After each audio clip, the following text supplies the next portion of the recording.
আমরা আগুন জ্বালাইছে 4 জন লোক, আমরা মা, সবই মা, আমার মা, শাশুড়ি আর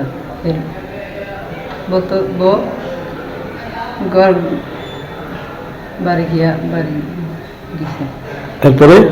এরপরে গুলি নি লাগছে না লাগতেছে না, ঠিক করে গুলি কোনখানে লাগছে? কি কে করছে গুলি? জানি কয়টার সময় ঘটনা? 8টা সাড়ে 8টা মনে হয়। এরপরে কোন হাসপাতাল নিয়েছেন? খেরমগর। এরপরে রেফার দিয়ে এরপরে জীবিতে রেফার দিয়ে দিচ্ছে। কি নাম? দীপালি দেবর। বয়স কত? বয়স 30।